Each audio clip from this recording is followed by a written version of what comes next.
Yeah.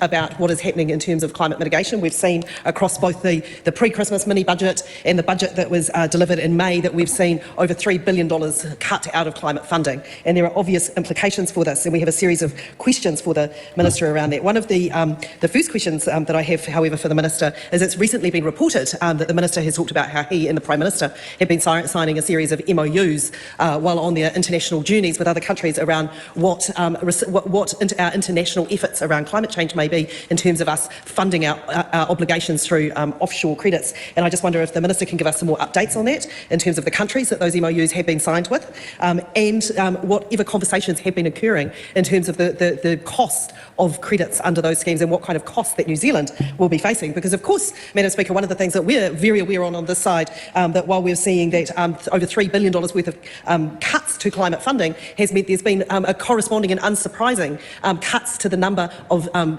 greenhouse gas emissions that we will be abating here at home. And every kilo of carbon dioxide or its equivalent that we do not reduce by domestic abatement is something that we're going to have to pay another country to do. So I'd be interested to know from the Minister what the value of that put on. The second question that I have for the Minister is around the recently released information that we've seen in terms of the climate impacts report that went with the budget 2024, that we saw what the emissions, the increase in emissions that were associated with the package of measures that were presented in the May budget. The question I have for the Minister was this additional to the climate impact assessment and the obvious emissions increases that occur through the mini budget? So is it a plus or is it included in terms of both the mini budget and the May budget? Be very interested to know on those two very specific points. We would also be very interested to have more information from the Minister around plans to remove public sector carbon neutrality goals, what the climate implications of this will be in terms of the carbon reduction. We know that the money for the state sector decarbonisation fund that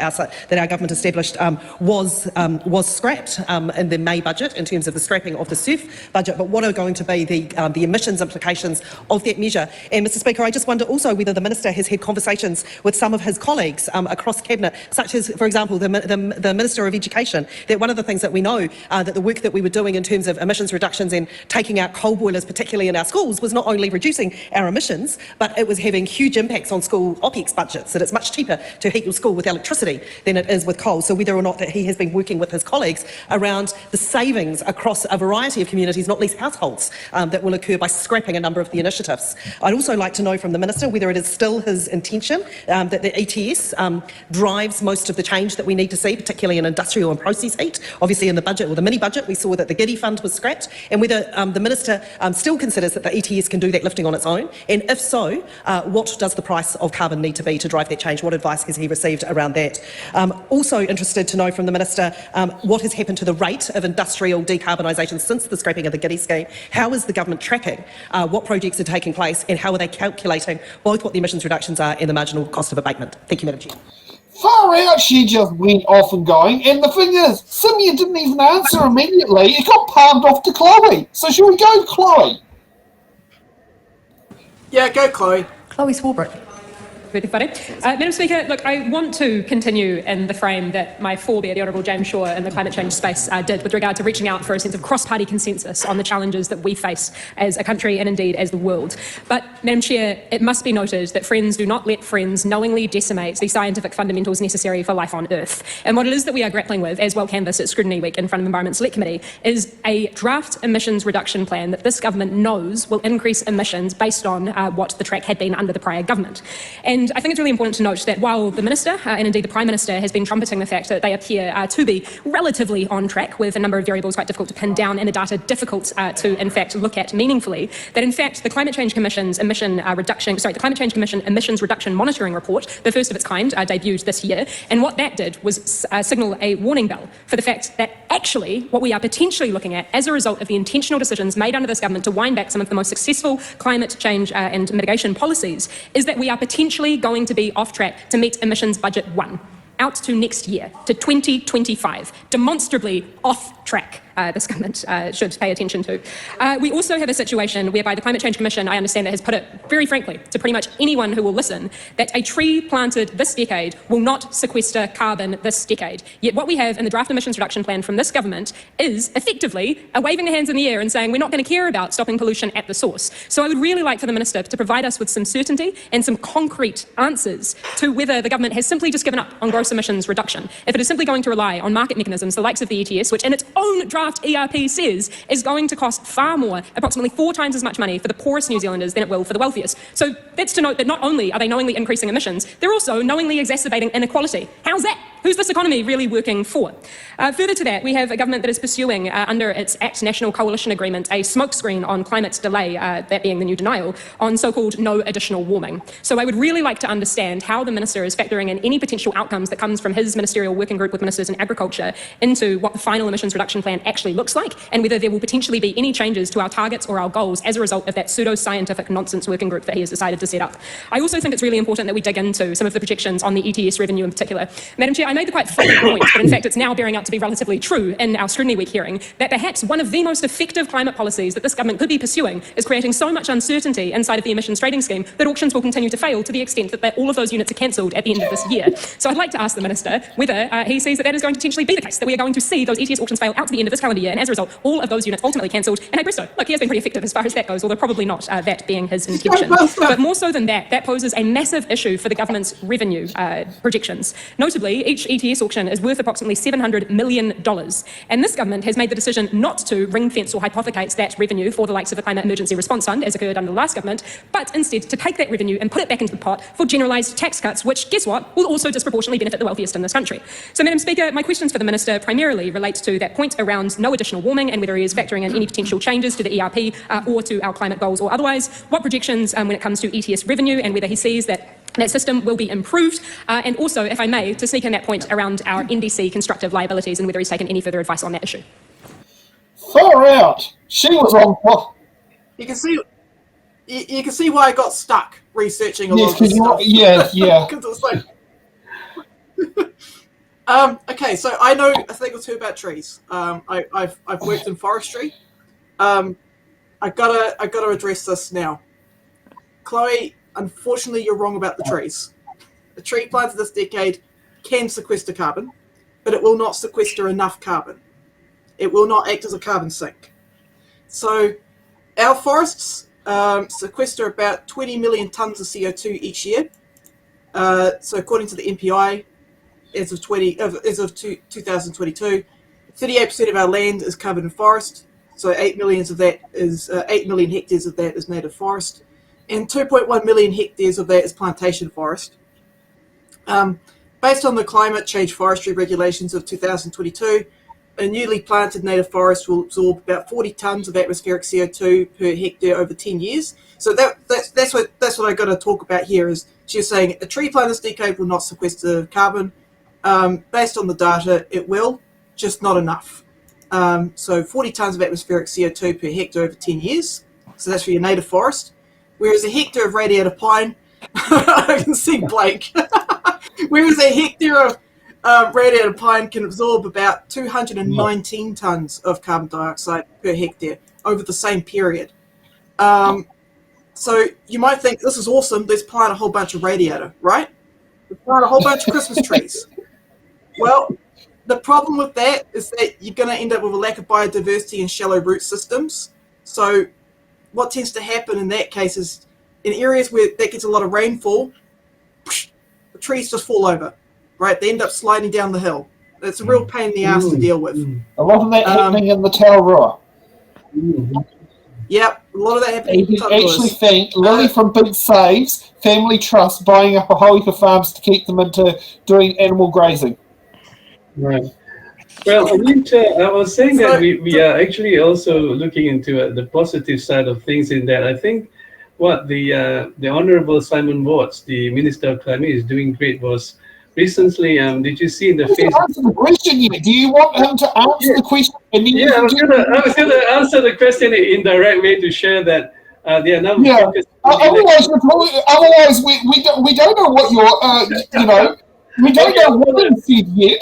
I've got to the point, right? But what I don't understand is why are we wanting to pay, right, 15 billion to that climate fund that you will know better in climate. So I'm asking a question as a Joe Blocks here, is that remember that 15 billion we have to pay on behalf of India and or China for the bad irresponsible carbon emissions? What was that 15 billion that we have to pay to the world whatever fund?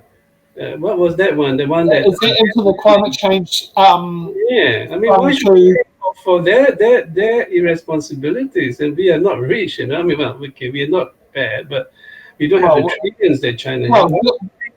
Well, we're going to get a lot poorer economically if we don't meet our climate obligations internationally. It's going to impact our trade with Europe. Being like, sorry, suckers, because one of the things us making the irresponsible bad climate stuff, right? We are the goodies, good guys, good girls, who observe the law and even now trying to plant trees to counter the carbon emissions, even having electric boats and all that, and hydrogen trucks that Simon Watts showed in the Facebook post of his.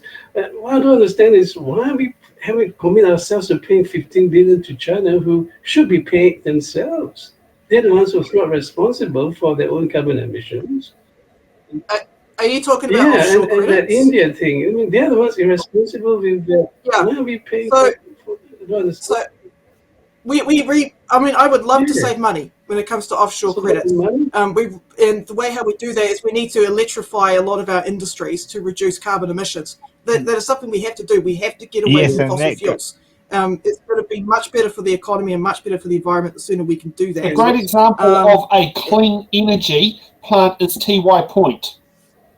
That's a great example of clean energy. Now, out in Glenbrook, there is a steel farm which recently was benefit of financially to convert the coal-powered steel mill into an electric steel mill, which is one of the first in the world, which was paid for out of that climate fund. And it was correct. That was the one that National just had. But that was one of the things out at Glenbrook, which if we can bring electric steel, produce electric steel, that means we're pumping in clean, cheap, generally speaking, energy into doing that is renewable, that is also local, which means the money to pay for that energy is not getting exported overseas in profits. Yeah, the good thing is that if we decarbonise across industries, it actually takes a lot of pressure off farmers as well. So there is an incentive there. We've got to help out our farmers by asking energy sectors and transport sectors to go, hey, you need to electrify. Farmers are already doing it rough. They're already broke. They're already worried about the damn mortgage. It's like we've got to ask other industries that are earning tons of profits to do their part. I think the recent electric boats that are being built now by our own Kiwi industry is great because they will reduce diesel emissions into the sea and reduce pollution. And I saw also the hydrogen electric trucks that will reduce lots of carbon emissions. International is doing quite well to that, isn't it? I mean, in the sense that they are the ones promoting creating businesses and creating jobs while preserving the environment. I mean, I saw what's his name? Tamaputaka, the Minister of Conservation. He spoke in the Hauraki Gulf blue-green event. I was there, and they're now going to try to make Hauraki Gulf like a marine reserve to preserve the reserve. Because I do know in Wellington, we were the first city in the country to have electric ferries. So the east-west ferries that went across Wellington Harbour were shifted from diesel to electric. I think, there's the two main ferries that go across. I think they still have one diesel that's spare because they used to have three in case one could be out of there. But the two main ferries that go between Eastbourne and Wellington were electric, and Wellington had the first one in there, which were the prototypes, and I do think Fuller's in Auckland, I think they've got they're the second one lot to happen in there, but I won't be able to know which ports they go between A and B. I'd like to briefly go back to Megan Wood's speech. Sure. So this goes back to, again, when I was at school, she talks about this government thing that like green schools aren't viable. But back in 2011, when my former school was built, they decided from the outset, because of the disabled children, that they would not have anything like radiators or anything, because of fears of them being burnt or whatever. And as a result, as they won green awards for 5 years straight. So, and they probably also had a reduction of those types of injuries that would have happened compared to other schools that may still actually have some of those things in place. So to say that, for this government to say that, oh, we need that to make it viable, no, we don't, because having a green award 5 years straight proves that you don't need all these toxic and dangerous gases, especially not just for special needs children, but for schools in general. Did your school have solar panels? Yes. Two. Yeah, because I know a few schools around the country looked at solar panels when the government changed, like it was something to do with if they went over budget, certain bills were automatically paid, and the government stopped funding those over budget things, and one of them was electricity, and a lot of that was around heating. So 2 quick points. So they were, in 2011, they were one of the first green schools in the country, and because they were one of the first green schools in the country, they were getting attention from places such as Japan and Korea, so much so that we had international delegations coming to the school to see it. Interesting. Sorry. And they used solar panels to heat their hydro pool on the roof. I was just going to say that to add value to what Blake was sharing, a very good point there was that, interestingly, just across the ditch in Australia, I mean, they're doing great in that sense where they allow you to have credits by changing your house to putting solar panels. They have like a discount, and I know that firsthand because in 2011, actually, I was working, interestingly, for the Department of Climate Change in Australia as one of the customer service staff, and it would be like how much they would get discount to put solar panels, and this was when the Labour Party was in power in 2013 and 2011, and National was in power then. We're talking Australia or New Zealand? Australia. Labour was in power in 2013. Yes, that's right. And they were quite good in carbon credits, and we were so like specific, and I was in charge of like taking calls, any escalation. Some people say, I want to talk to the Prime Minister. No, and then you listen to all the yarns and the complaints, and it was a great work. And what I find is, I think this is something that both sides agree on. It's just more the how to do it thing on climate, isn't it?